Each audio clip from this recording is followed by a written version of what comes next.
eso deben haber cosas como límites y vínculos de una manera clara. Tú no tienes el mismo nivel relacional, el mismo vínculo que hay entre esposos y el mismo que uno tiene con los hijos, o con los papás, o con los suegros, o con los hermanos, o con los tíos, o con los primos. Hay gente que confunde esto de una manera absurda. Hay gente que confunde el vínculo que tiene con sus seres queridos. Por ejemplo, padres, ya cuando uno se casa y permite cosas que no son sanas, que hacen daño, que destruyen, o los hermanos, entonces yo me casé, me voy con mi esposo, pero entonces mis hermanos se meten en mi vida familiar, obvio no, eso tenemos que entender de que tenemos un vínculo hermoso, precioso que nos ha dado Dios, pero que debe ser de bendición, pero cuando ese vínculo pierde los límites, ¿sí? Porque Dios es un Dios de orden, de límites, donde las prioridades forman parte de nuestros límites, cuando Dios, que entendemos que debemos establecer esos límites claros según el rol que Dios nos ha dado como miembros de una familia, la mujer en su posición, el hombre en su posición, los hijos en su posición. No puede suceder que los hijos invadan el lugar de los padres o que los padres invadan también la individualidad de los hijos. O sea, es una bendición los hijos, dependiendo de la edad, dependiendo del momento de la vida en que estén. Si ya los hijos están casados, si ya los hijos están por casarse, no tiene que importar ese cordón umbilical. ¿Ok? La segunda función, la polaridad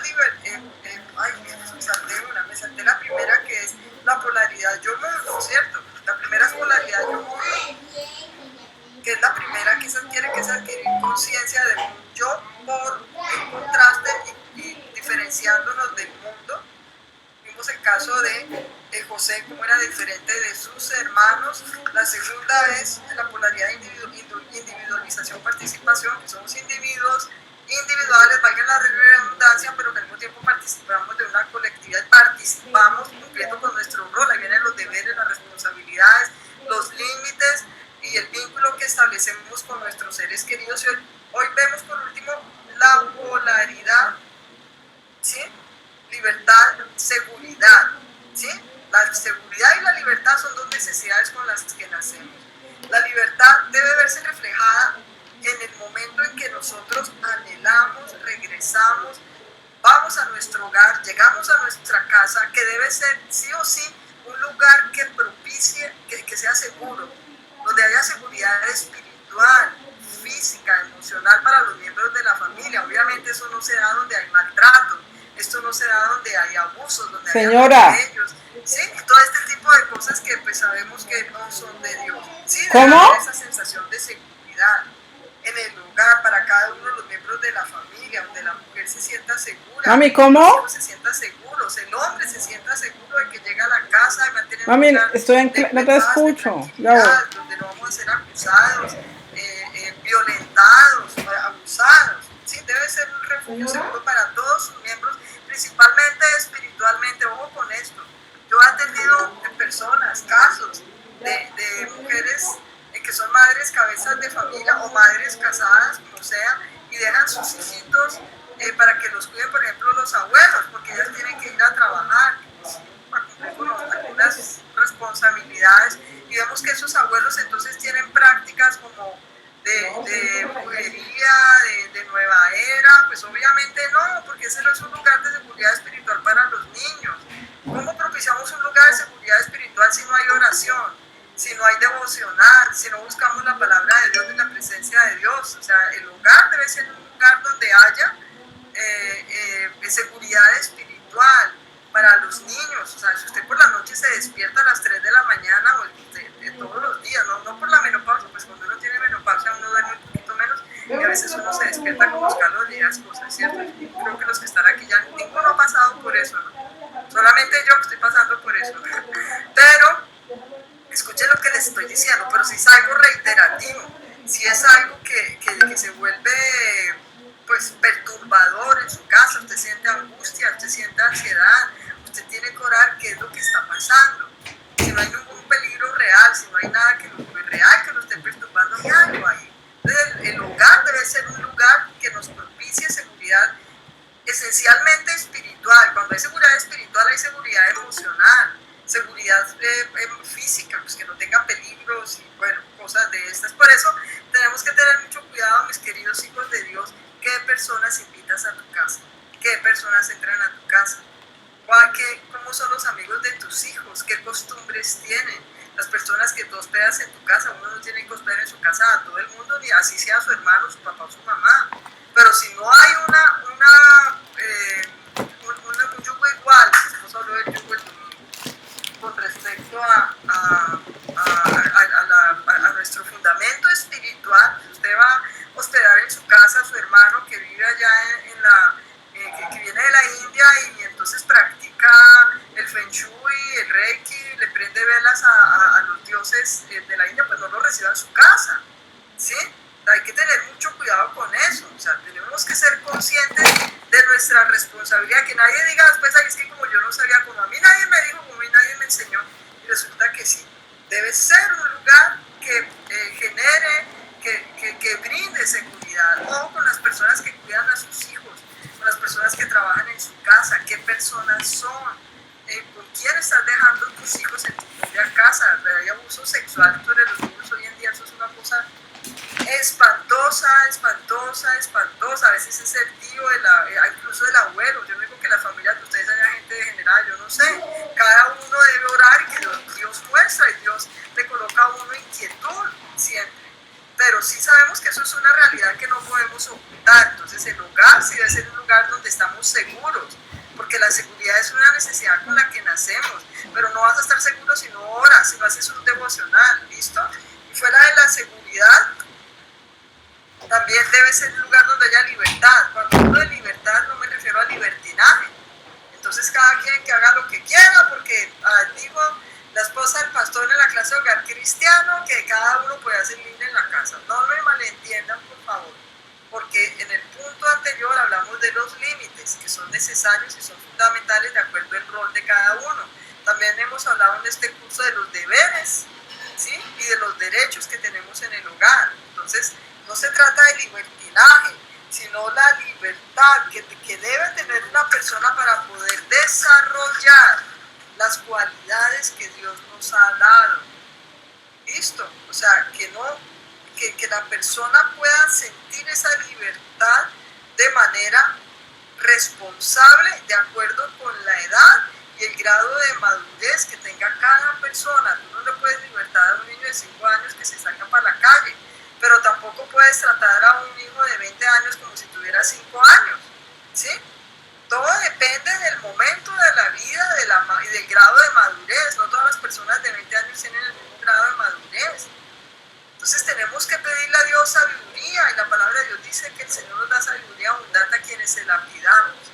¿Listo? De acuerdo con la edad, con el grado de madurez. Hay personas de 20 años que son maduras, de 15 años que tienen un grado de madurez y de responsabilidad, pero hay personas de 30 años que todavía no son maduras, ¿sí? Que están como en una adolescencia eterna, tienen 30 años y todavía pues no quieren salir debajo de las faldas de la mamá, o todavía quieren que otra persona les resuelva todos los problemas, o todavía son dependientes de alguien más.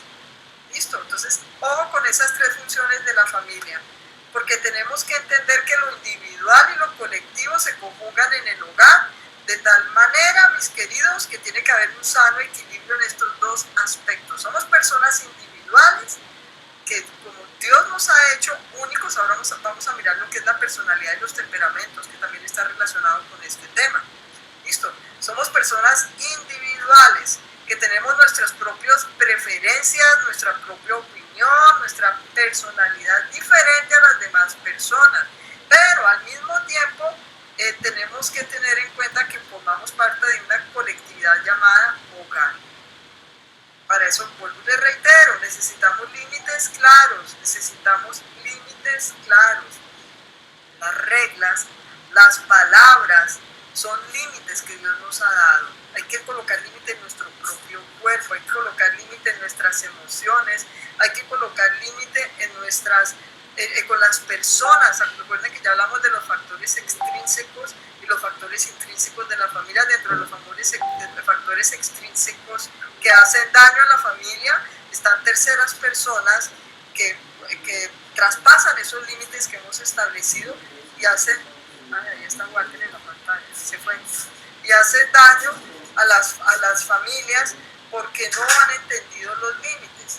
Bueno, entonces, ojo con la seguridad, ojo con la conciencia de la individualidad. Chao, gracias. Y de la colectividad. Listo, la consolidación de lo individual de la persona en el seno de la familia es un medio que nos prepara para la vida en comunidad. Si hay una vida colectiva en la familia sana, esa persona que eres tú, que soy yo, vamos a tener una forma de relacionarnos de una manera sana fuera de la familia, en un ambiente escolar, en un ambiente profesional, en un ambiente más amplio llamado iglesia, por ejemplo, o la comunidad en la que estemos. Ojo con la confusión entre lo virtual y lo real. Escuchen una cosa, hay personas que les gusta formar parte de grupos de comunidades virtuales. Tengan cuidado con eso. ¿Sí? Hace un rato escuchaba a una persona experta en este tema y hablaba, no se limiten a la virtualidad, no se encierren en la virtualidad. Vamos a hablar de la familia de Noé que tuvo que vivir una cuarentena, ¿se acuerdan? Cuando sucedió lo del diluvio. Vamos a hablar de la familia de Noé. Entonces, la virtualidad no te brinda lo que necesitas, es algo aparente. La presencialidad te brinda lo que tú necesitas, el contacto real con las personas, la comunión real con las personas. Hay personas que se quedan en la iglesia virtual.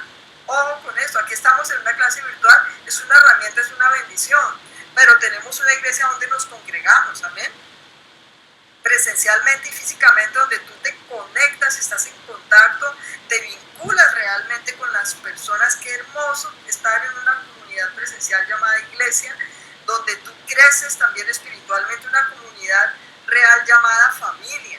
Porque si cada miembro de la familia llega a su cuarto y se encierra, se conecta virtualmente con las personas que quiere, o con los videos, o con los, no sé, tantas redes sociales que hay hoy en día. Yo la verdad no soy experta en ese tema, pero hay personas que se desvinculan de su familia real por estar vinculados con comunidades virtuales. No caigan eso, eso no lo quiere Dios.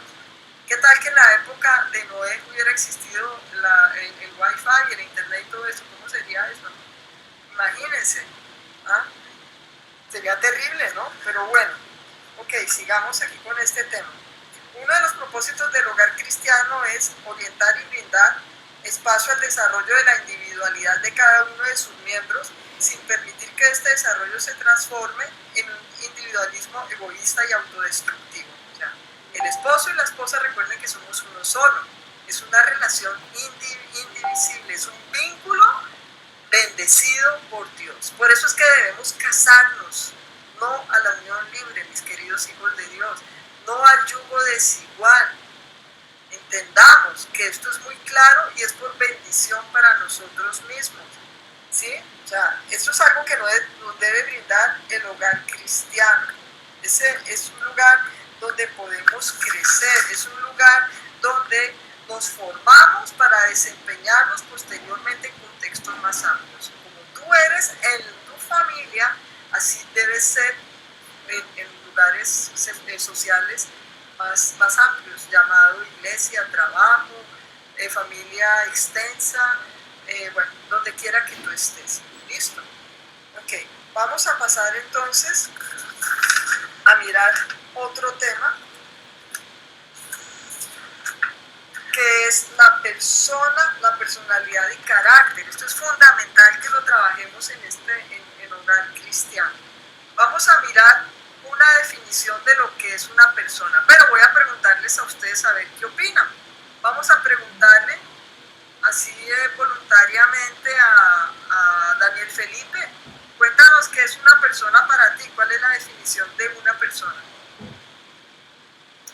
Martica, estamos dos en el mismo dispositivo. Sí, Daniel Felipe, es como se ve media cara de tu esposa. ¿Es tu esposa? Eso, ya le vi la cara completa. Entonces pregúntale a ella. ¿Cuál es la definición de una persona? ¿Cómo te llamas, la esposa de Daniel Felipe? Maribel. Maribel, ¿cuál es la definición de una persona? Para mí una persona es la creación de Dios, es lo que Dios formó en nosotros porque quiso que naciéramos, porque quiso que estuviéramos en este mundo, porque por Él es que estamos las personas vivas. Somos creación de Dios. Somos creación de Dios, es una persona. Para mí es ser creación de Dios. Correcto. Ok, vamos a preguntarle a ver quién tiene otra opinión. Vamos a preguntarle a Juliana. Hola Martín, buenas ¿Cómo noches. estás? Bien, gracias. Para mí la persona como tal reúne un conjunto de características y cualidades, la esencia, el espíritu, las emociones, los sentimientos. Ya voy. Características, cualidades y tiene su propia esencia. Ok, gracias. Ok, voy a leerles una definición de persona. Isidoro de Sevilla dice: una persona es una subsistencia individual de naturaleza racional. Eso es una definición clara. ¿Sí? Subsistencia individual, estamos hablando de un individuo de naturaleza racional. Nosotros las personas tenemos la capacidad de ser racionales. Amén. Es una definición válida. Sí, somos creación de Dios, por supuesto. Dios nos hizo con la capacidad de ser personas individuales y participar en lo colectivo, pero también la capacidad de ser personas racionales. Y también tenemos otra característica que nos ha dado Dios. Está llamado a ser una persona en plenitud de facultades. Queridos hijos de Dios, Dios nos ha dado facultades, habilidades, nos ha dado un potencial. ¿Por qué el hogar cristiano es tan importante? Es el lugar donde tú vives. Siendo una persona cristiana ya no tenemos excusa de lo que hicimos mal en el pasado o de lo que no hicimos bien en el pasado. Ya no hay excusa. El lugar donde nosotros vivimos, en el hogar, debe ser ese lugar donde la persona pueda desarrollar el potencial y las facultades que Dios nos ha dado. O puede ser el lugar también donde se destruye el potencial de una persona y donde se obstaculiza el desarrollo de las facultades que Dios nos ha dado. Ojo, somos una persona, una subsistencia individual de naturaleza racional. Eso es lo que es una persona.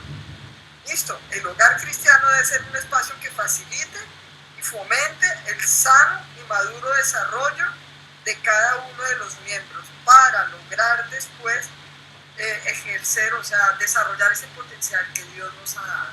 Cuando vienen los problemas psicológicos, emocionales, las disfunciones familiares, cuando se obstaculiza, cuando se destruye a la persona, la individualidad, el valor, se le quita el valor a la persona.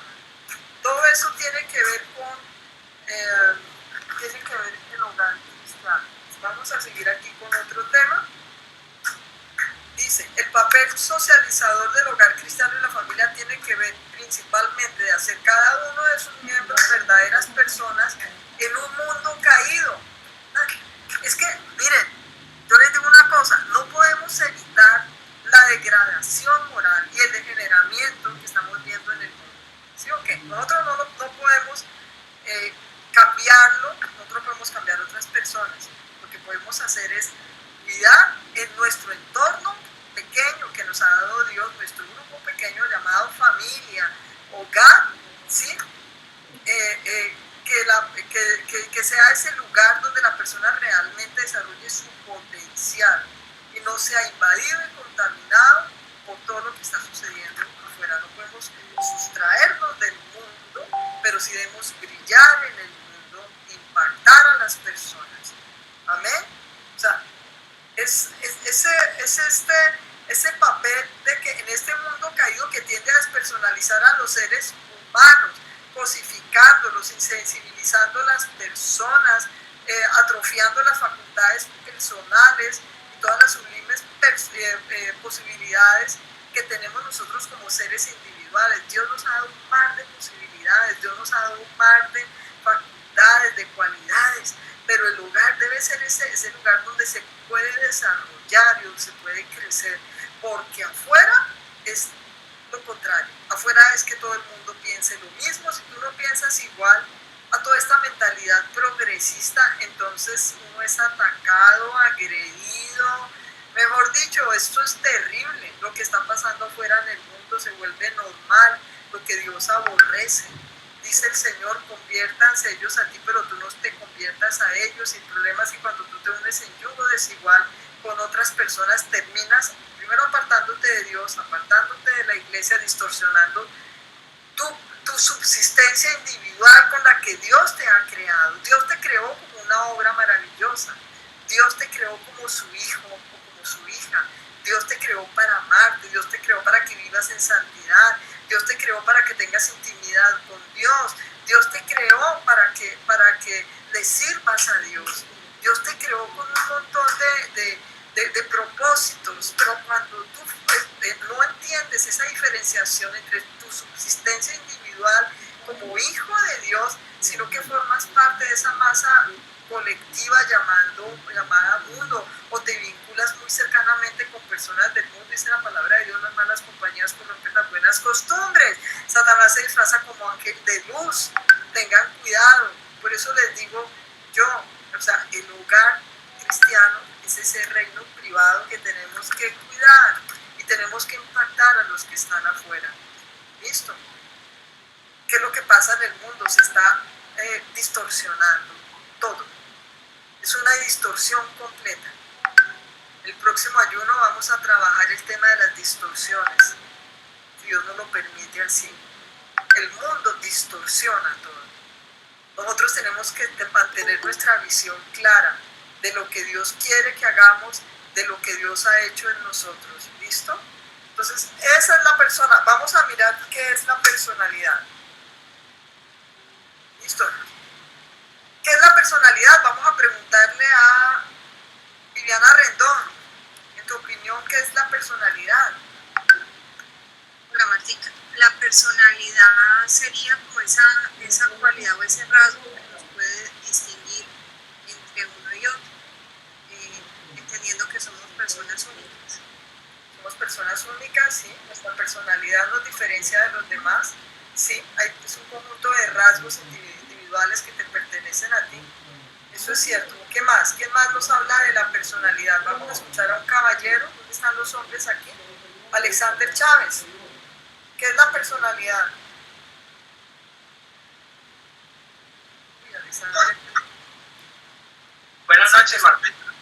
Hola, Alexander. Hay un poco de perro ladrando por acá y casi no se escucha. Son como, la personalidad son rasgos y cualidades que tienen las personas. Puede ser, puede ser. Sí. Vamos a escuchar a otro caballero. Vamos a escuchar a Andrés Loaiza. ¿Y me escucha, maestra? Sí, te escucho. Bien, tica. Vale. Para mí es un conjunto como de cualidades y como una estructura psicológica que la persona desarrolla y el cómo responde pues a lo exterior, ¿no? Como sus emociones, su parte cognitiva, todo lo que diferencia a la persona de los demás en su actuar.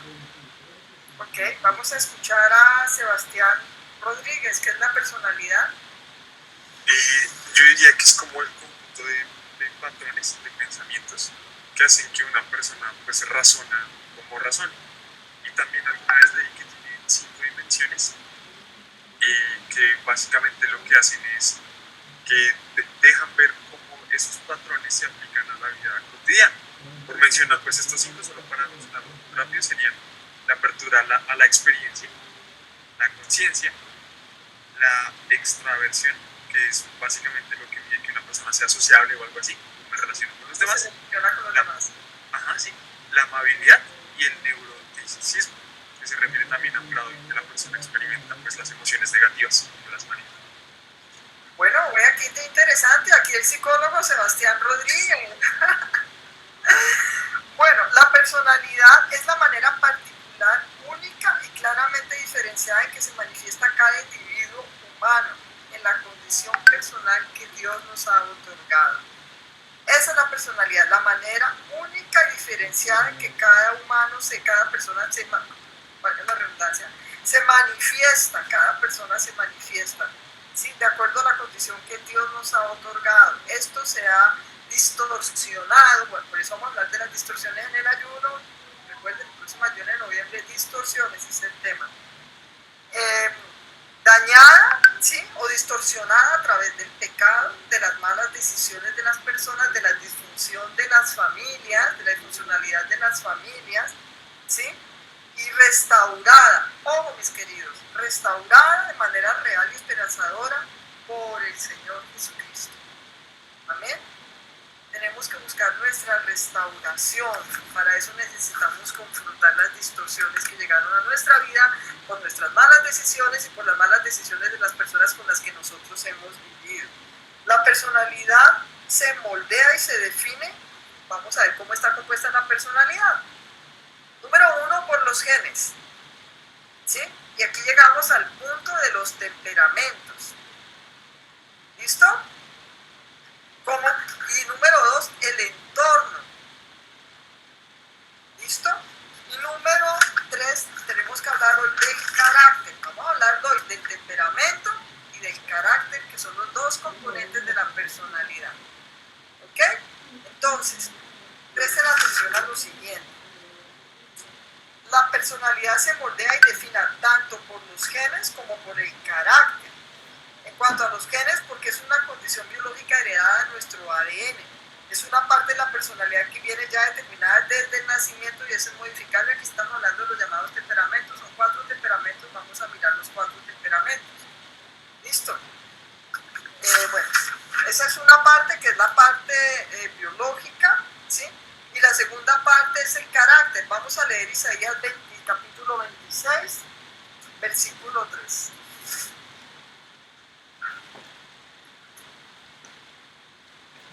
Espero que estén poniendo mucha atención a esto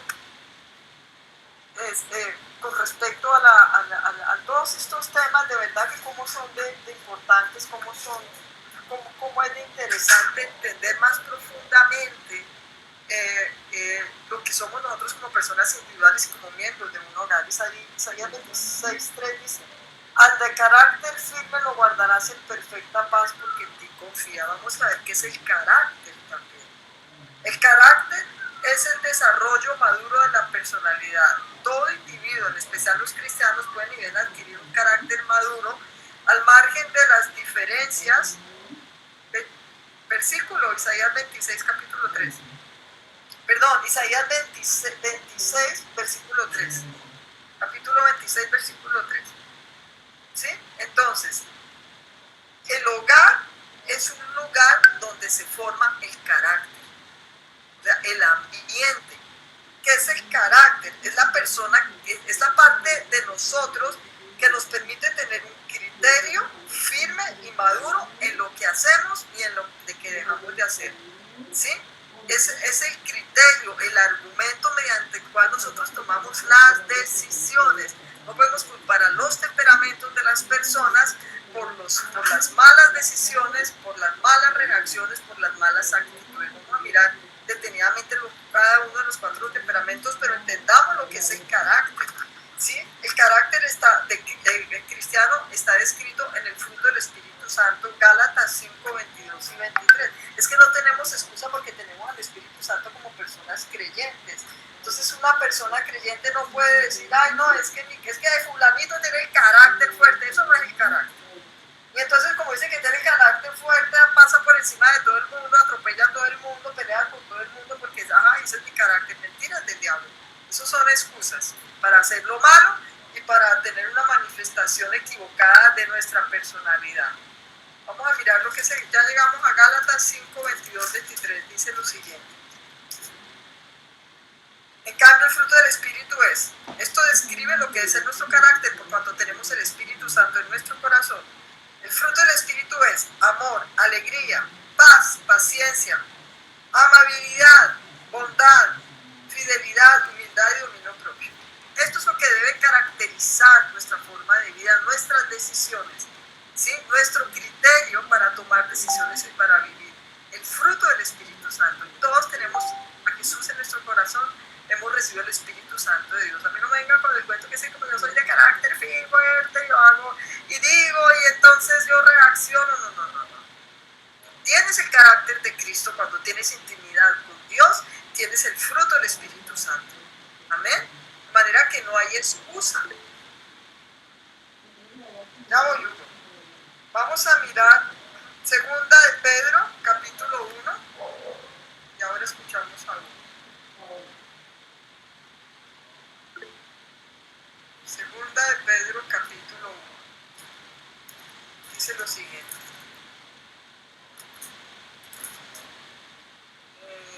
Versículos 5 y 7 dice lo siguiente.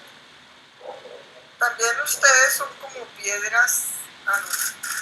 Perdón, está en primera de Pedro, segunda de Pedro 1, 5, 7. Aquí también se muestra el carácter en las siguientes cualidades. ¿Listo?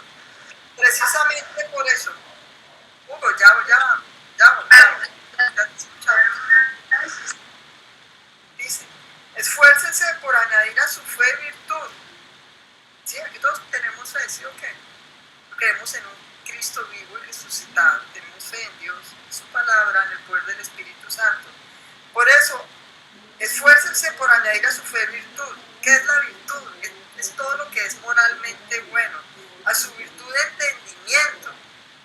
¿Sí? Tenemos la capacidad de entender y comprender porque Dios nos la ha dado. ¿Sí? Al entendimiento, dominio propio. Al dominio propio, constancia, la constancia, devoción a Dios. A la devoción a Dios, afecto fraternal. Al afecto fraternal, amor. Porque estas cualidades se abundan en ustedes, les harán crecer en el conocimiento de nuestro Señor Jesucristo y evitará que sean inútiles e improductivos. Mis queridos, son cualidades. Esa es la forma en que debe manifestarse nuestro carácter. Amén.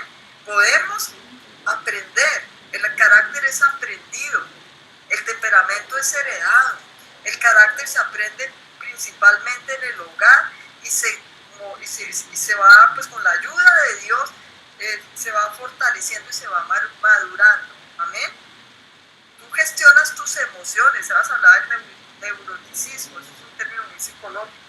El manejo de las emociones, tú puedes gestionar tus emociones, tú tienes la capacidad de tener dominio propio. Dios te ha dado dominio propio.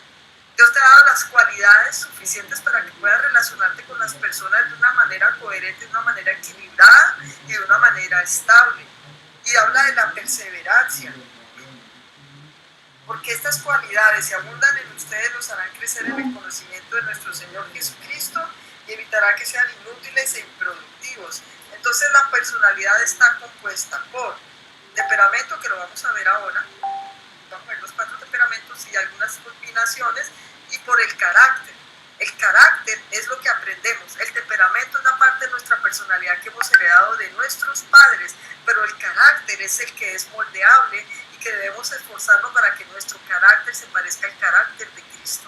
Tenemos al Espíritu Santo y mediante el fruto del Espíritu Santo se manifiesta el carácter de Cristo, las actitudes, la forma como decidimos y cómo nos relacionamos. ¿Listo? ¿Escuchamos a Hugo la pregunta? Señor Soledad, aquí está. Bueno, buenas noches, gracias, Martica. A mí me acuden muchas preguntas, pero básicamente lo voy a encerrar en una. Es cuando hablamos del desarrollo de la personalidad, los trastornos, los cambios. Yo conozco personas a través de varios años que tienen trastornos de bipolaridad en la iglesia. Entonces uno dice, bueno, ¿cómo será? Porque pues realmente yo quisiera saber la iglesia cómo manejaría un caso de consejería, un trastorno de bipolaridad y demás deformidades que tiene la mente humana, porque todos los somos perfectos. En este caso la bipolaridad en el cristianismo, en el hogar cristiano o el cristiano, ¿cómo la manejaría? ¿Sería como complicado? Una persona con diagnóstico realizado por un médico psiquiatra de bipolaridad, ahí tenemos que ver que también hay factores biológicos que inciden en los trastornos psiquiátricos, como la psicosis. Es que esto es un tema muy amplio y no es fácil hablar de esto en una clase, pero más o menos voy a tratar de explicarles, ¿sí? Tenemos neurotransmisores y sustancias químicas mediante los cuales se facilitan la sinapsis, que es la comunicación entre las neuronas. Cuando hay problemas de desbalance en nuestros neurotransmisores, pueden presentarse trastornos psiquiátricos, no de personalidad, sino psiquiátricos, o lo que llamamos enfermedades de la mente, como por ejemplo la bipolaridad. Ahora hablamos de mi hija, que es estudiante de psicología, me está hablando otros. Ahora hablamos de los trastornos de personalidad. Sí, claro, hay trastornos de personalidad narcisista, límite de la personalidad, y otros trastornos de personalidad.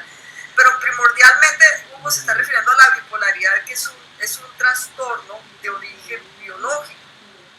Entonces, la iglesia no trata médicamente a las personas. Nosotros damos un apoyo espiritual porque somos una iglesia.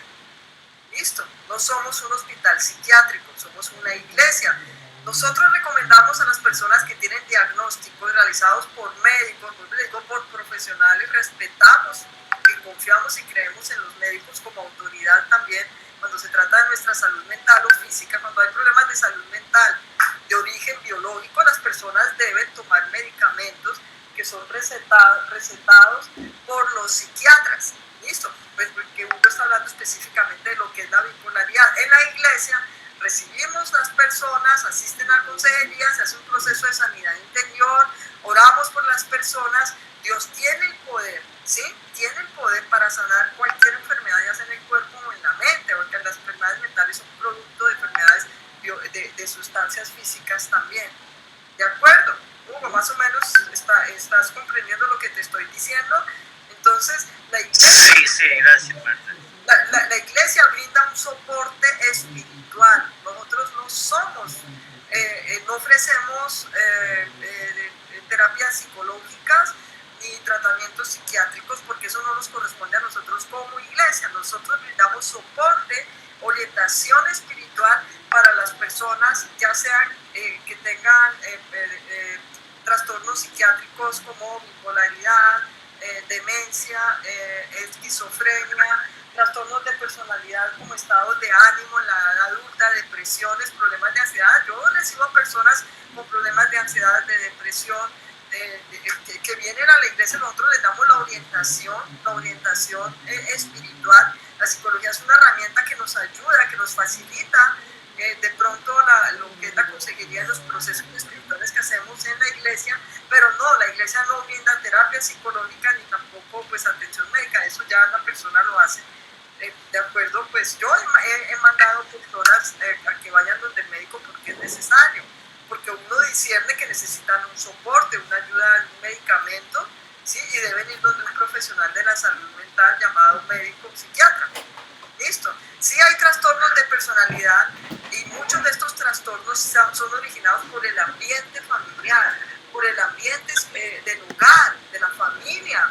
O sea, el origen es desde la infancia, porque vienen de abuso, de maltratos, donde hay violencia intrafamiliar, donde hay adicciones, donde hay contaminación espiritual. Muchas veces también hay problemas del estado de ánimo que son producidos por demonios. Listo, hay espíritus inmundos de depresión, de espíritus inmundos de ansiedad, espíritus inmundos incluso de enfermedades mentales. Por eso las personas van a la iglesia, se les ministra, se les hace un proceso de liberación, ¿sí? Y las personas pues quedan libres, como hay espíritus inmundos de enfermedad en el cuerpo, ¿sí me entiendes? Y sí hemos visto casos de que esto ha sucedido, porque Dios es un Dios de poder, Dios es un Dios de misericordia y Dios es nuestro sanador. Por eso debemos buscar nuestra restauración, cualquiera que haya sido el origen, las vivencias en nuestro hogar, en nuestra infancia. Uno siempre tiene que buscar esa sanidad interior, esa restauración, y pedirle al Señor que haya sanidad en nosotros, que haya sanidad en nuestras emociones, la gestión de nuestras emociones. Dios nos ha facultado de tener inteligencia emocional y poder controlar nuestras emociones, y no que nuestras emociones nos controlen a nosotros. En la iglesia hablamos claramente de que las decisiones se toman con base en los principios, no en las emociones. De esto hablamos todo el tiempo en la iglesia. Los principios bíblicos, que son absolutos, porque vienen del carácter de Dios, de los atributos de Dios. De ahí vienen los principios que son absolutos y son verdades válidas para toda persona, en todo tiempo y en todo lugar, porque Dios es el eterno presente. Amén.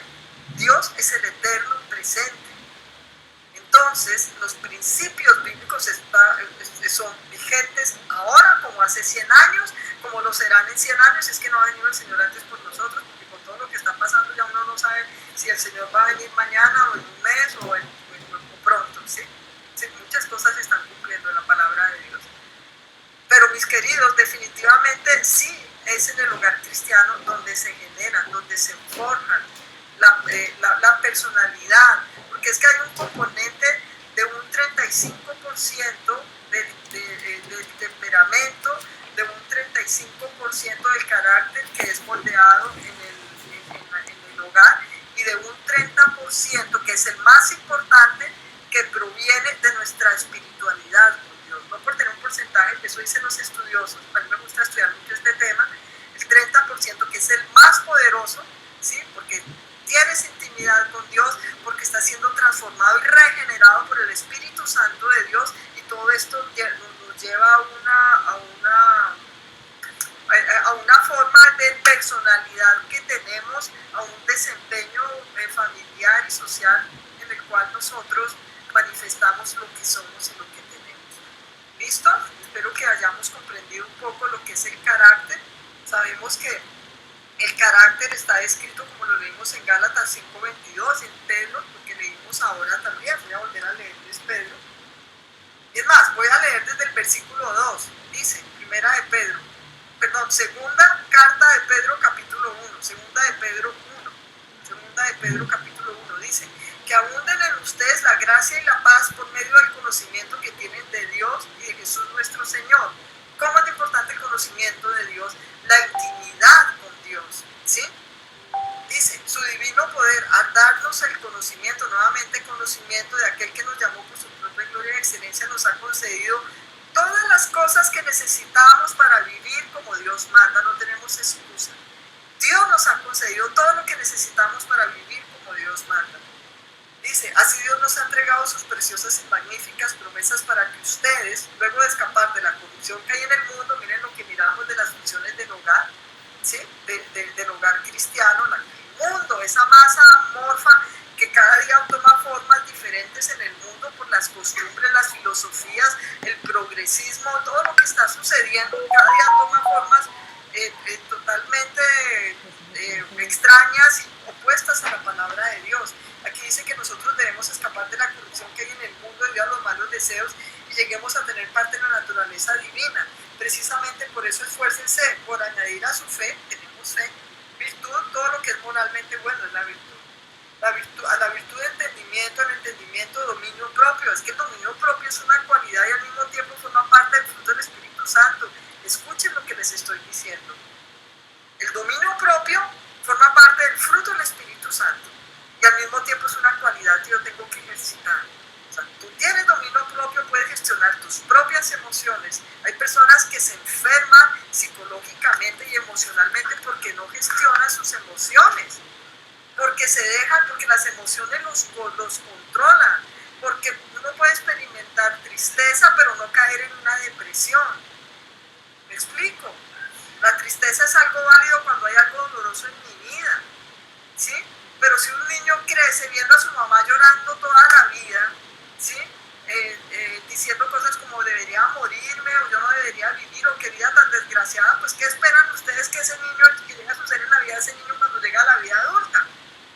Va a tener un desequilibrio, va a tener desajustes en su personalidad. Pero cuando llegamos a los pies de Cristo debemos buscar nuestra sanidad. Él es nuestro sanador. Jesús es nuestro sanador a través del Espíritu Santo.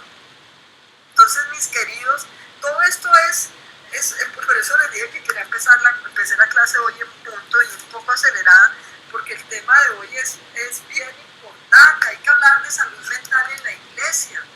Claro que la salud mental es algo que nos interesa en la iglesia y la iglesia tiene mucho que ver. En ocasiones las personas sí necesitan la ayuda de profesionales, por supuesto. Yo recomiendo, nosotros hacemos procesos de sanidad interior en la iglesia.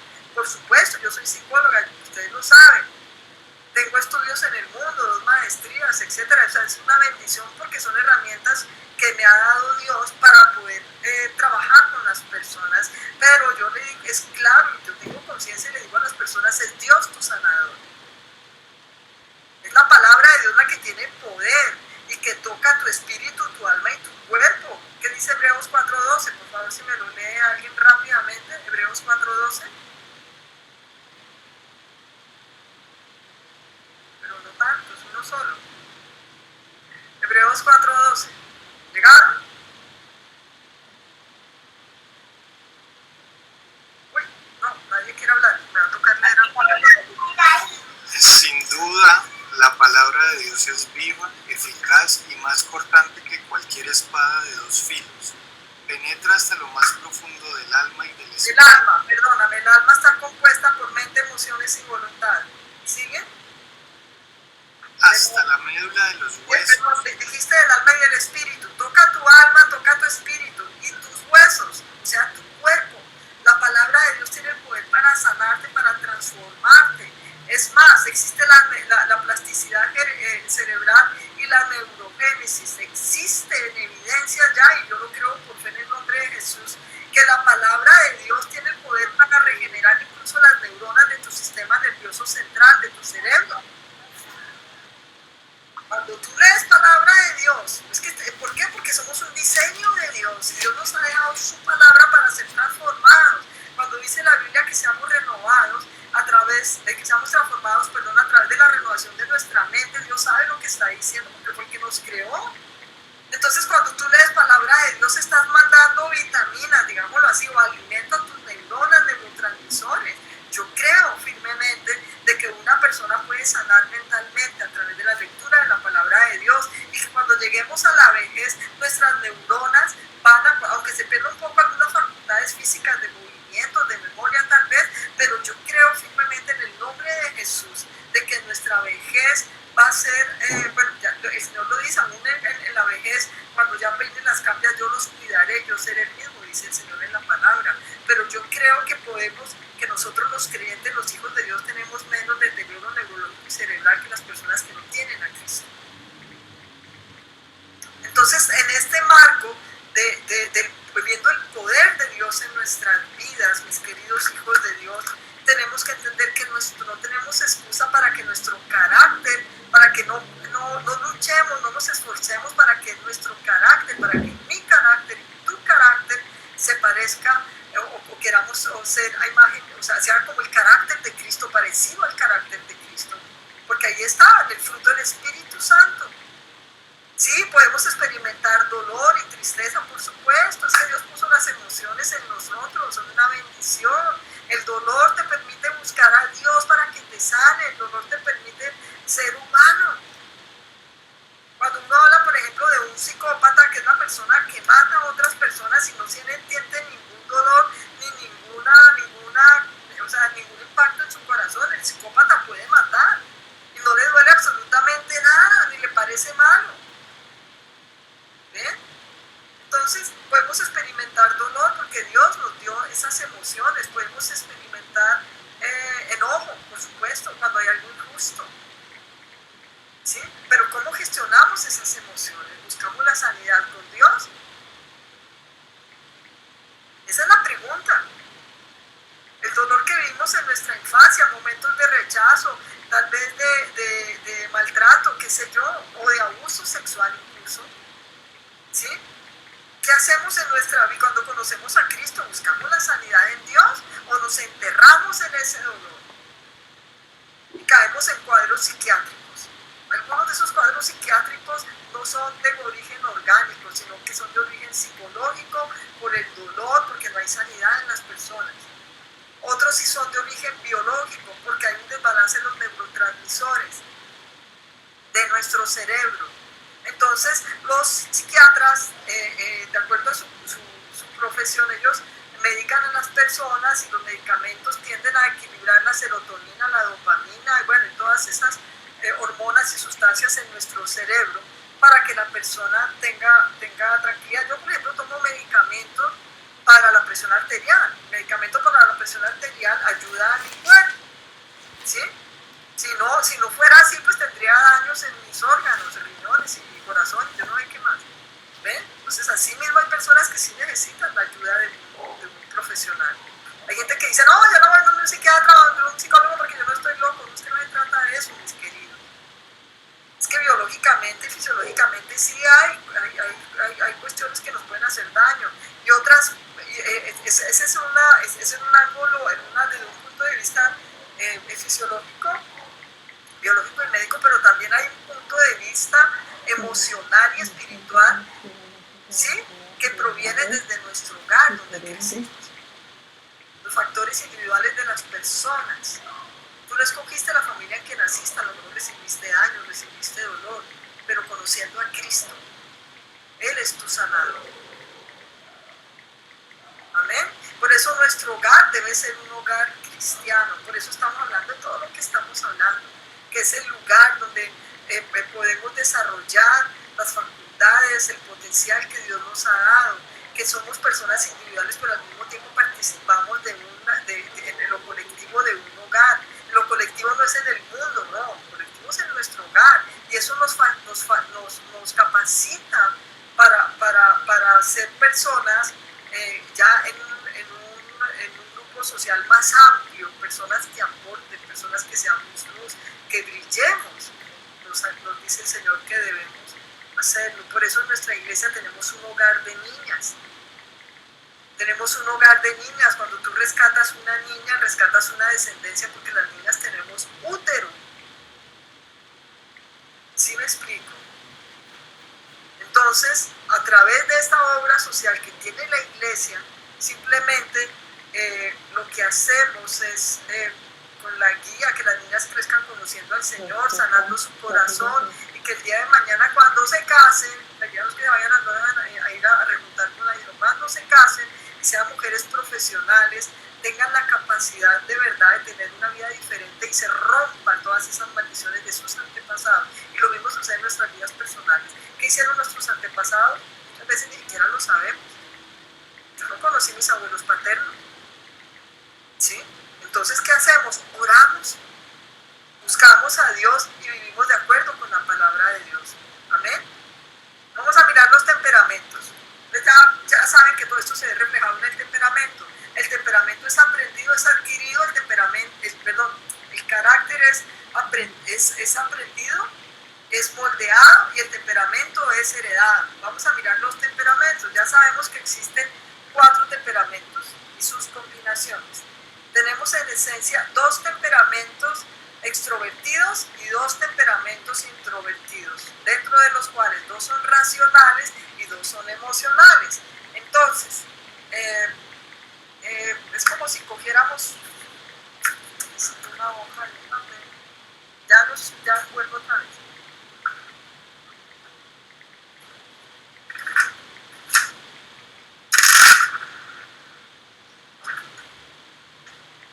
Y tenemos esta hoja de papel. Voy a doblarla en 4 para tratar de explicar mejor este tema.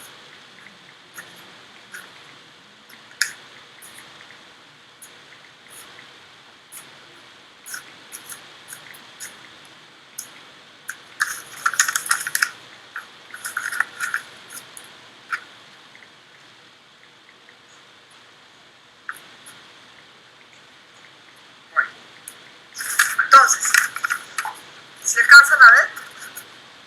No se ve. Bueno, sí, ahí está dividida la hojita en 4. No sé cómo por aquí. Eso. Ahí se ve. Listo. Entonces tenemos 2 temperamentos introvertidos y 2 extrovertidos, pero a su vez son racionales o emocionales. Entonces, vamos a mirar lo siguiente. Recuerden que el temperamento es heredado, ¿no? Vamos a mirar el sanguíneo. Yo voy a leerles el temperamento sanguíneo. Vamos a ubicar el temperamento sanguíneo acá arribita. ¿Listo? El primer cuadrante de nuestro cuadrado. El temperamento sanguíneo es extrovertido y al mismo tiempo es emocional. ¿Sí? Dice, los personajes sanguíneos suelen ser afectuosos, expresivos, vivaces. ¿Sí? Mi esposo, por ejemplo, es sanguíneo. Yo soy flemática. Yo creo que ustedes más o menos manejan este tema, pero sin embargo, repitamos. y saben disfrutar de los momentos gratos de la vida. Son receptivos por naturaleza y las impresiones externas le llegan con facilidad al corazón. En él predominan los sentimientos más que el pensamiento reflexivo para la toma de decisiones. Entonces, como son emocionales, entonces son muy sentimentales. El sanguíneo es la persona que te saluda, ay mi amor, ay llegaste, ay qué dicha verte, son mejor dicho más saludables que el Alcacer, se saludan a todo el mundo, se ríen con todo el mundo, aman a todo el mundo, son de fácil expresión, son emocionales, no les gusta la soledad, hablan sin pensar, son impulsivos, como son extrovertidos, son impulsivos, mejor dicho, son como una cajita de música. Esos son los sanguíneos. Listo, hay personas que son así. Bueno, es muy extrovertido y nunca se queda sin palabras, aunque con frecuencia habla sin pensar. Por dicho, son de esas personas que la embarran, frecuentemente. Detestan la soledad, por lo que tienen amigos. Tienden a levantar el ánimo de los demás, ¿sí? Tienen una debilidad y que pueden ser muy influenciables por otras personas. Como son tan emocionales, una persona puede decirle a un sanguíneo, no, es que estoy muy mal, acompáñame, necesito estar contigo, y se va con él a una discoteca. ¿Sí? Influenciables porque son sentimentales. ¿Sí? Eso pasa con los sanguíneos. El colérico no es el que está bravo todo el tiempo. ¿Sí? El colérico es una persona que es extrovertida y al mismo tiempo es racional. Recuerden que el sanguíneo, o sea, el colérico lo vamos a ubicar. Aquí está el sanguíneo, que es extrovertido, emocional, y aquí está el colérico, extrovertido, estos son los extrovertidos, pero es racional. Este es excelente líder. El colérico no es el que es bravo, ¿no? Dice, es un temperamento explosivo, sí, pueden explotar más fácilmente cuando algo no les gusta, pero eso no quiere decir que tengan que atropellar y maltratar a nadie, ¿no? Rápido, activo, práctico, son excelentes líderes. Es muy importante las personas coléricas en una organización. Y también en una organización llamada familia, porque son líderes. ¿Sí? Son independientes. Es fácil para ellos la toma de decisiones, como para sí mismos como para los demás. Influyen en las demás personas, lideran actividades. Es un extrovertido que estructura su vida alrededor de la actividad. En efecto, para él, la vida es la actividad. Es capaz de tomar decisiones sensatas e instantáneas, de planificar proyectos ambiciosos y de gran envergadura. No les asusta la adversidad, o sea, son valientes, son unas personas valientes. ¿Sí? Más bien lo estimulan. Les gustan los retos.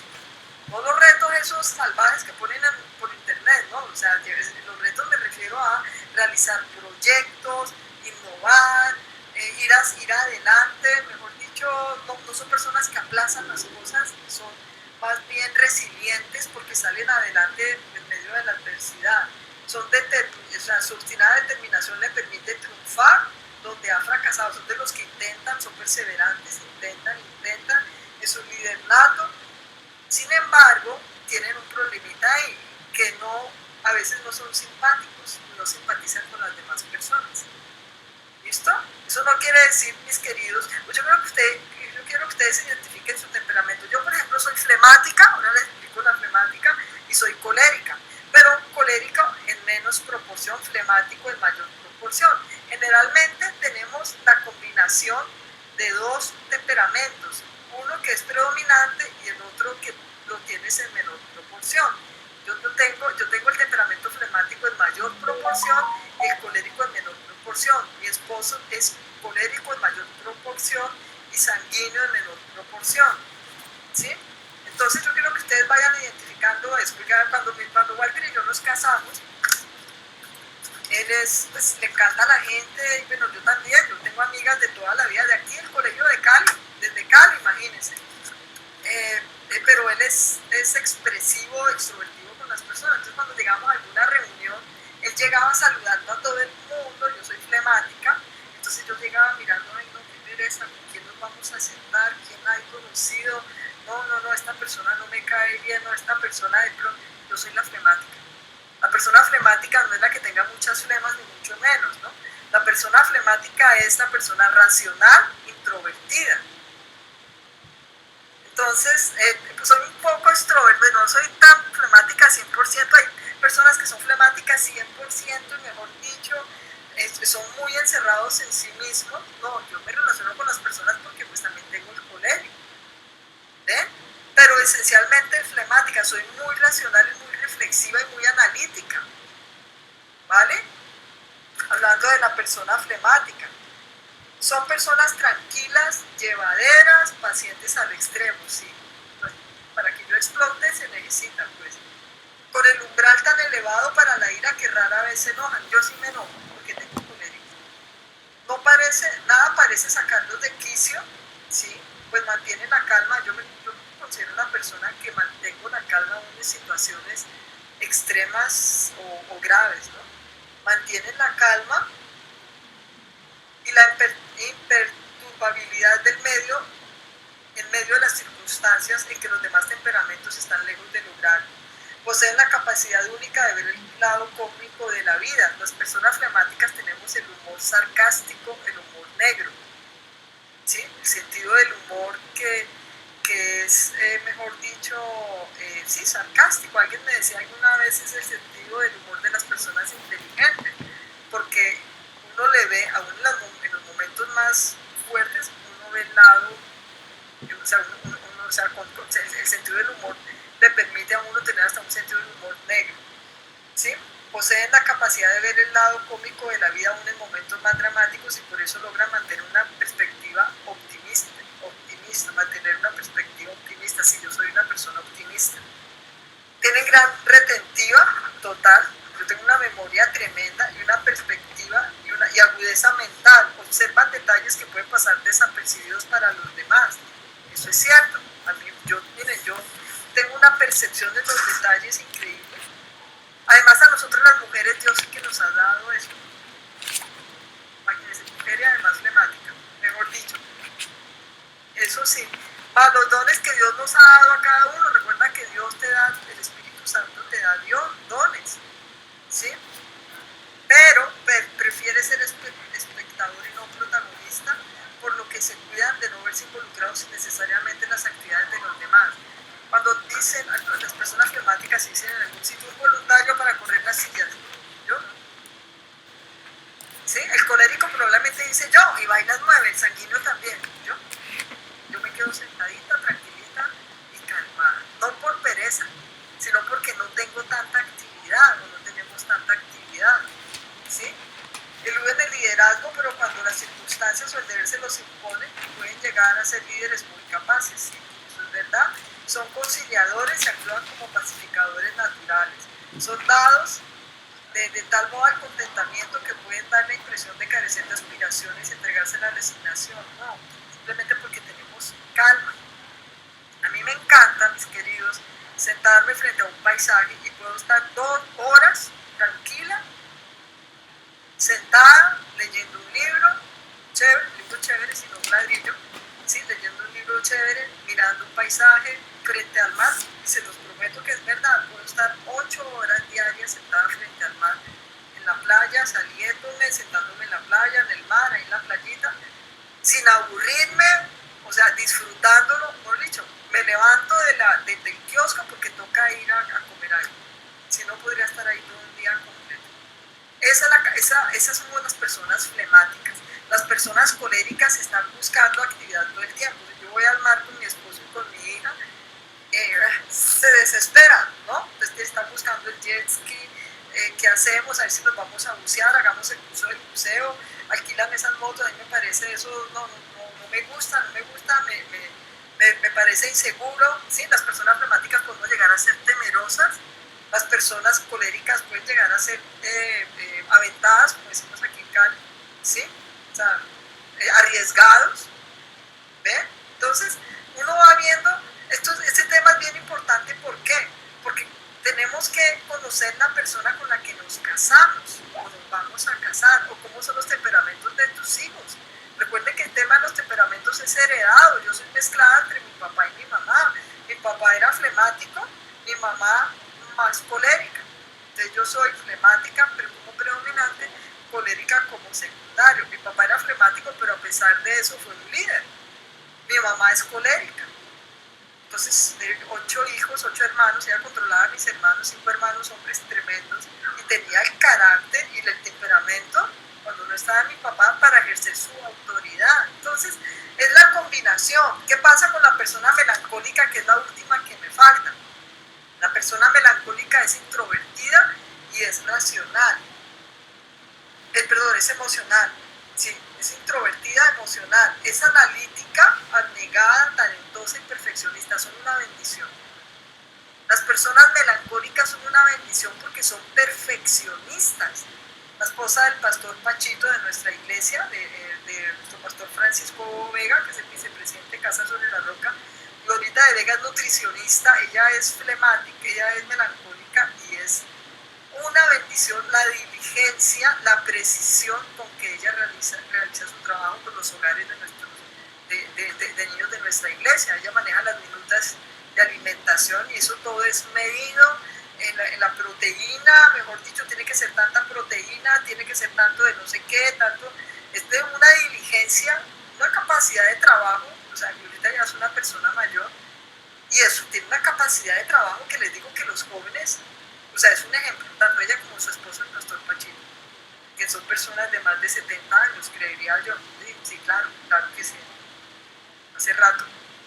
Y ustedes tienen una capacidad de trabajo que ustedes no se imaginan, de análisis, de diligencia para todo lo que hacen. Es analítica, abnegada, talentosa y perfeccionista, con naturaleza emotiva muy sensible. Asimismo pueden desanimarse los melancólicos. Fácilmente se pueden desanimar ante las adversidades, ante los problemas, pero se levantan en oración. Y yo conozco melancólicos, personas melancólicas que son cristianas y se levantan con oración, aunque puedan caer en desánimo por los obstáculos, por las adversidades de la vida. Como son perfeccionistas, son garantía de cumplimiento y son personas confiables con las que se puede contar y a las que se le pueden delegar responsabilidades sin temor a que lo decepcionen a uno. Son personas fieles, son personas leales. Su capacidad analítica los lleva a diagnosticar con exactitud los obstáculos y peligros en cualquier proyecto, por lo que con frecuencia se muestran reticentes a iniciar un proyecto nuevo. Un poco como cuadriculados, diría yo, esquemáticos tal vez, pero son una bendición. Mis queridos, el sentido de la responsabilidad de la persona melancólica es impresionante, por eso son personas muy valiosas en una organización, llamada familia, llamada iglesia, llamada empresa. ¿Ok? Entonces, dentro de ese marco vemos qué pasa con las combinaciones. O sea, puede ser que los temperamentos opuestos los atraigamos. A mí me atrajo mi esposo y somos opuestos totalmente en el temperamento. Él es sanguíneo, colérico o colérico sanguínea. Yo soy flemática, colérica, ¿sí? Entonces hay un complemento bien interesante. Eso no quiere decir que dos flemáticos no se puedan casar, ¿sí? Pues ahí se quedan 10 horas mirando el mar o mirando el paisaje, pues regio para ellos, lo disfrutan, ¿sí? Entonces a mí me toca frenar un poco a mi esposo porque a veces me lleva una velocidad que yo digo, no, pero pare, ¿cómo así? Y vamos a hacer esto y mandar un momentico, espere, despacio, ¿sí? El complemento es muy bonito, ¿sí? No quiere decir que haya incompatibilidad, como dicen en el mundo, de caracteres porque tenemos temperamentos distintos falsos. Mentiras, son mentiras del diablo. Los sanguíneos atraen a los melancólicos y viceversa. Los sanguíneos atraen porque ambos son emocionales, ¿sí? Imagínense cuando un sanguíneo y un melancólico se pelean, pues los dos se ponen a llorar porque son emocionales. Cuando dos coléricos discuten, eso es una bomba atómica.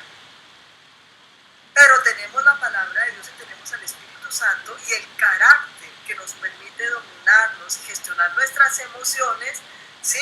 Tener un criterio para decidir, un criterio estable y equilibrado para poder tomar decisiones correctas. ¿Listo? Los coléricos y los flemáticos también se sienten atraídos, mi esposo y yo, entre sí. es apenas, perdón un momentico.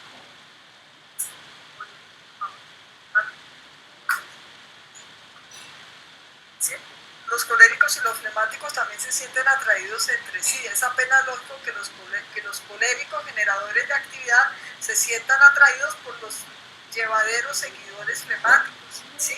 A mí no me queda difícil apoyar lo que mi esposo hace, porque él tiene esa fuerza del colérico y yo soy pues flemática, pues además de que me someto a mi esposo, pues no choco con él en cuanto a su nivel de tomar decisiones para hacer las cosas. Tal vez sí frente a la velocidad, pero no a las decisiones que tomo, porque yo soy flemática y él es colérico, entonces es un complemento, es una bendición, o sea, yo no compito con él. Mientras que cuando los dos son coléricos, pero como predominante, imagínense, en un matrimonio, hay que trabajar bastante en dónde, dentro, aquí adentro del corazón. Hay que trabajar en la mente, hay que trabajar en nuestra relación con Dios. Dice, este tipo de relación de los coléricos que atraen a los melancólicos y flemáticos, o sea, yo, mi esposo, Walter y Marta, este tipo de relación une al activista y amante de la diversión con la persona llevadera y de pensamientos profundos. Disfrutamos bastante cuando vemos, por ejemplo, una película, una serie, ¿sí? A veces tenemos que llegar a un acuerdo, pues, sí, porque a él le encantan las películas de acción así extremo, y a mí me gustan los dramas, ¿sí? Me gusta la calma, pero bueno, finalmente conciliamos y encontramos mucha afinidad en otras cosas también. Listo, no sé si tengan preguntas sobre los temperamentos.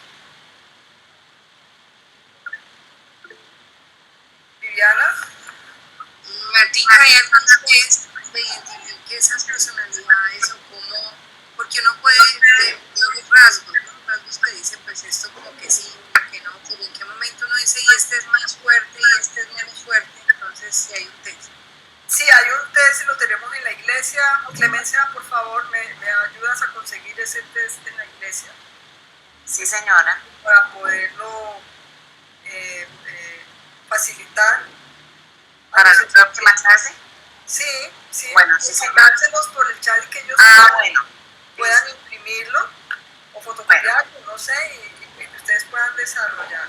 ¿Listo? Bueno, señora, sí. Sí, podemos hacerlo. Gracias, Clemencia. Bueno, mis queridos, los sanguíneos, ya dije eso, bueno, las combinaciones pueden darse frecuentemente entre personas que comparten los mismos temperamentos, pero en posiciones diferentes. Claro, o sea, que mi temperamento secundario es el colérico, es el primario de mi esposo, ¿sí? Entonces también existe esa combinación que es un complemento.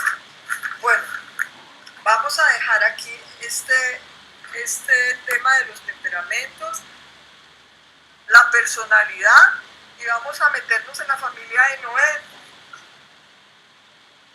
La próxima clase vamos a mirar el noviazgo, tema bien interesante. ¿Listo?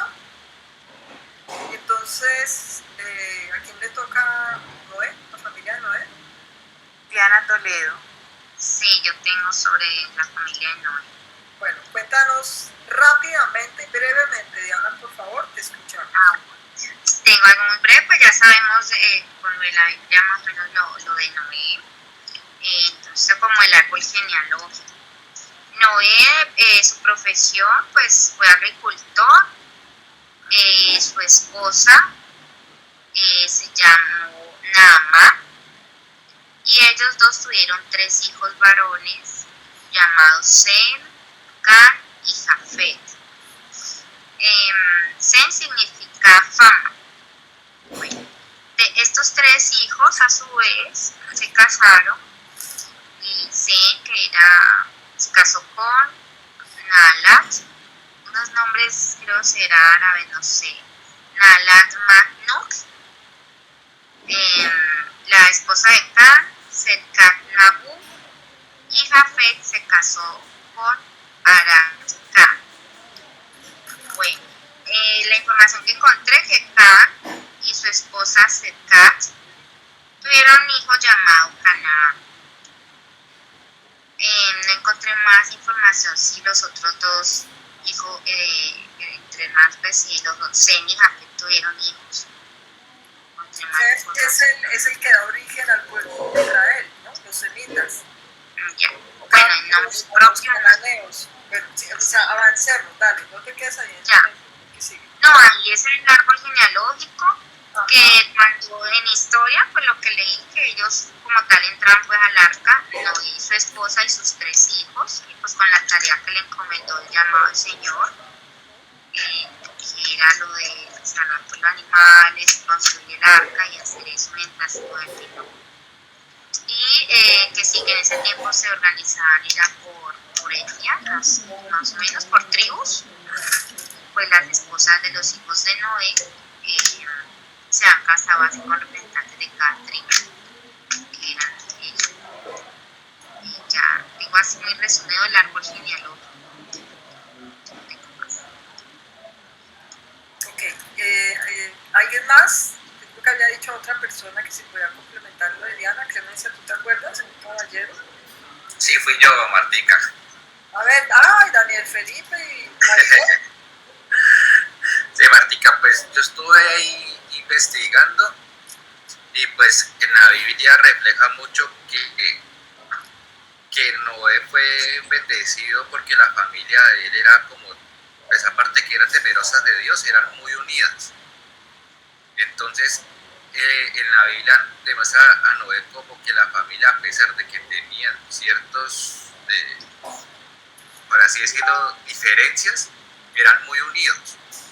Es como por lo que pasa cuando Noé se embriaga, que uno de los hijos, en vez de como así decirlo, dejarlo, lo tapa y le avisa a los hermanos. Entonces Noé, en vez de agradecerle, dice que ojalá tu descendencia sea esclava, mientras que los hermanos por darle la espalda como para dejarlo, para así decirlo, los bendijo. Entonces, pero aún así Dios pues les da como la bendición a todos por igual. Entonces muestra como que la familia de Noé, a pesar de que estuvieron mucho tiempo encerrados en el arca, se muestran como una familia muy unida, para así decirlo. Bueno, ok. Lo siguiente, vamos a Génesis 6. Listo, vamos a mirar las características de la familia de Noé. Génesis 6, versículo 9. Esta es la historia de Noé. Noé era un hombre justo y honrado entre su gente. Miremos el impacto de Noé como el padre, la cabeza de una familia, siendo un hombre justo y honrado entre su gente. La característica de Noé en su esencia, en su personalidad, cómo permitió, por ser un hombre justo y honrado, ser salvado él y su familia. Lo importante que es la cabeza del hogar, la cobertura que le da a sus hijos y a su descendencia, ¿sí? Cuando yo dejo alguna exposición, espero que hagan exposiciones un poco más profundas y mejor preparadas, ¿listo? Entonces, era un hombre justo y honrado entre su gente, siempre anduvo fielmente con Dios, fiel a Dios. Esa era la característica primordial de Noé. Tuvo 3 hijos, como lo dicen sus compañeros, Sem, Cam y Jafet, pero Dios vio que la tierra estaba corrompida y llena de violencia. Al ver Dios tanta corrupción en la tierra y tanta perversión en la gente, le dijo a Noé, Dios hablaba con Noé, porque era un hombre fiel a Dios, era un hombre justo y honrado, ¿sí? He decidido acabar con toda la gente, pues a causa de ella la tierra está llena de violencia, así que voy a destruir a la gente junto con la tierra, construyendo un arca de madera resinosa, hazle compartimientos, cúbrela con brea por dentro y por fuera, dale las siguientes medidas: 140 metros de largo, 27 de ancho, 14 de alto, a la de 3 pisos con una abertura en medio, vamos hasta el versículo 22, con una abertura en medio del techo, con una puerta en uno de sus costados, porque voy a enviar un diluvio sobre la tierra para destruir a todos los seres vivientes bajo el cielo. Todo lo que existe en la tierra morirá, pero contigo estableceré mi pacto. Nosotros somos partícipes del nuevo pacto con Cristo, no se los olvida a ustedes nunca. Él, Dios, ha establecido un pacto con nosotros, amén, somos sus hijos.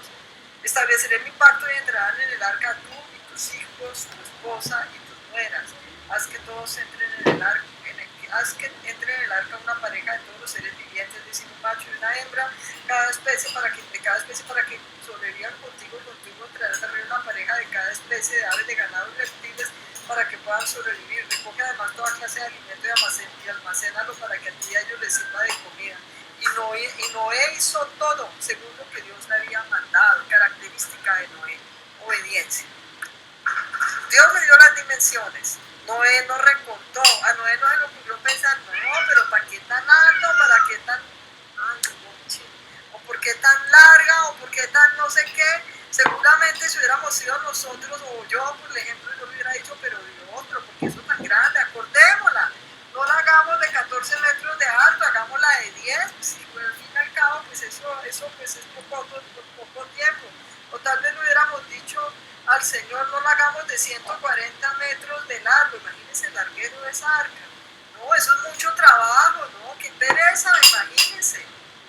O sea, no, la característica de Noé, y eso es la cobertura que le da a sus hijos.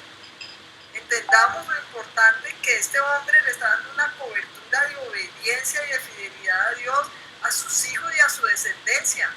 Por él viene la bendición a través de un hombre así, a través de una cabeza de hogar que obedece, que escucha la voz de Dios y además hizo todo exactamente como Dios se lo había mandado. Dice el Señor, versículo 17, porque voy a enviar un diluvio. En esa época no había llovido sobre la tierra. O sea, la gente no sabía lo que era la lluvia porque de la tierra brotaba como una fuente de agua que mantenía precisamente la vegetación, los animales y todo aquello. ¿Sí? Y Noé se enfrentó a todo por obediencia a Dios. Superó las dificultades. Miremos el carácter. Estamos hablando de carácter de Noé como un hombre justo, honrado y fiel a Dios. Un hombre que número dos, que tenía intimidad con Dios, quien hablaba con Noé. Y número 3, obedeció. Eso formaba parte del carácter de Noé. Hoy hablamos del carácter y del temperamento. Justo, honrado y fiel a Dios. Son cualidades. Intimidad con Dios. Total. ¿Cómo era que Dios hablaba con él? Y además obediente. El poder de la obediencia. Vamos al capítulo 9 de Génesis. Dios bendijo a Noé y a sus hijos con estas palabras: sean fecundos y multiplíquense y llenen la tierra. Todos los animales de la tierra sentirán temor y miedo ante ustedes. Las aves, las bestias, no les dio dominio, ¿no? Las bestias salvajes, los animales que se arrastran por el suelo y los peces del mar, todos estarán bajo su dominio. Todo lo que se mueve y tiene vida, al igual que las verduras, les servirán de alimento. Yo les doy todo esto, pero no deberán comer carne con sangre. Ya sabemos, la sangre es vida. Por cierto que la sangre de ustedes, de la sangre de ustedes yo habré de pedirle cuentas. A todos los animales y a todos los seres humanos le pediré cuentas de la vida de sus semejantes. O sea, Dios les da todo. Esto, miren, es el pacto que hace Dios con Noé. Dios hace un pacto con Jesús, hace un pacto con nosotros en el Nuevo Testamento. El pacto del perdón de los pecados, de la vida eterna, ¿cierto? De enviar al Espíritu Santo y todas las promesas que Dios cumplió con nosotros, ¿sí? Entendamos que Dios le dio órdenes a Noé también de que cultivaran la tierra, de que trabajaran. El tiempo que estuvieron encerrados, mis queridos, eso está en el capítulo 8, cuando Dios se acuerda de Noé y de su familia que están en el arca, estuvieron casi un año completo encerrados en una cuarentena, sin wifi, no podían mirar por la ventana porque solamente había una abertura en el techo. Recuerden que eso fue así. ¿Cómo sería la convivencia con ellos? Yo pienso que donde hay una cabeza como la de Noé, debería haber armonía, porque eso lo dice la Biblia, ¿cierto? Que donde hay armonía entre los hermanos es como el buen aceite que desciende por las barbas de Aarón y llega hasta todo el cuerpo. Donde hay armonía, en una cabeza de familia, Noé con su esposa, había armonía entre él y sus hijos, ¿vale? Y estuvieron encerrados. Nosotros estuvimos en una cuarentena y vivimos algo similar, pero que ni se compara, porque nosotros teníamos televisión, wifi, horno microondas, air fryer, ¿qué más teníamos? La iglesia virtual, el teléfono celular. Esta gente estaban encerrados, ni siquiera podían mirar por la ventana a ver cómo amaneció hoy, llovía durante 40 días y 40 noches, ya sabemos que esto fue así, hasta que la tierra se secó, ¿sí? Ya en el capítulo 9 es cuando Dios hace ese pacto con Noé, ¿sí? Versículo 8, Dios les habló otra vez a Noé y a sus hijos y les dijo, yo establezco mi pacto con ustedes y con sus descendientes y con todos los seres vivientes que están con ustedes, es decir, con todos los seres vivientes de la tierra que salieron del arca, las aves, los animales domésticos y salvajes. Este es mi pacto con ustedes. Nunca más serán exterminados los seres humanos por un diluvio, nunca más habrá un diluvio que destruya la tierra. Y sabemos que nos dio como señal el arco iris, ¿se acuerdan? El arco iris. Entonces, mis queridos, vemos que, el incidente de Cam con su padre no es que Noé tuviera que agradecer, es que Cam descubrió la desnudez de su padre. ¿Cómo nosotros aprendemos de este evento? Pues descubrir la desnudez no solamente es física, sino cuando tú conoces los defectos, las debilidades de tu esposo, de tu esposa, de tus padres, de tus hijos, con las personas con las que tú vives, no es motivo ni de burla, ni de exponer, ni de criticar, ni de juzgar. Por eso sus otros dos hijos, Cam,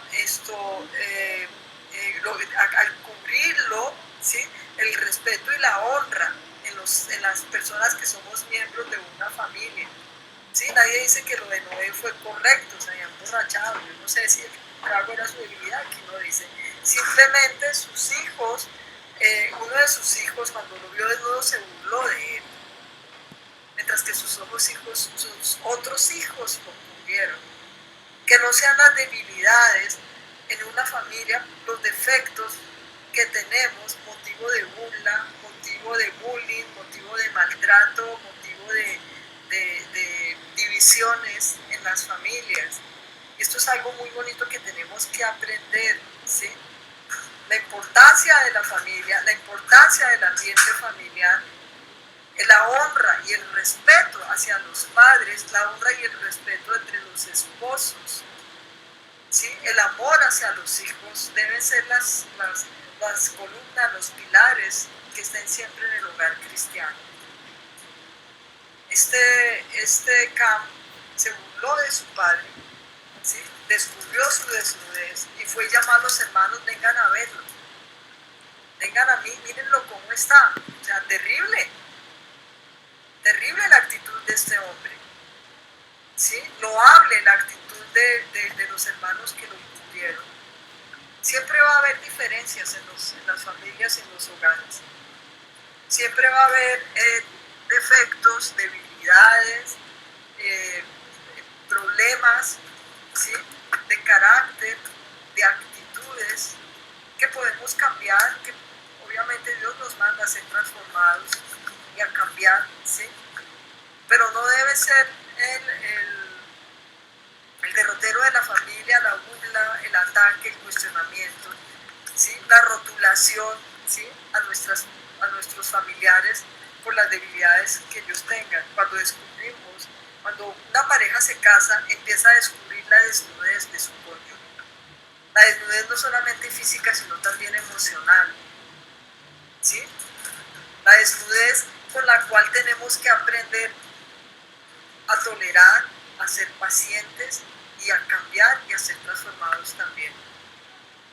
¿Listo, mis queridos? Espero que nos haya quedado la clase de hoy clara.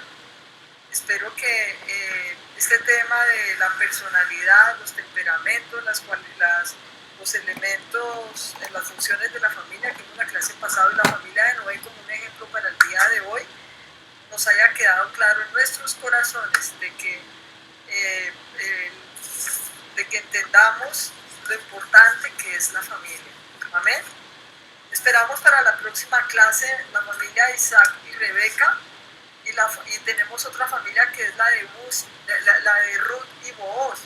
Creo que esa no la repartí, ¿cierto? No, señora, no. La de Isaac y Rebeca, ¿a quién le corresponde? Isaac y Rebeca corresponde a Andrés Loaiza. Andrés Loaiza. Y Ruth y Booz se la vamos a dejar a Harold Castrillón.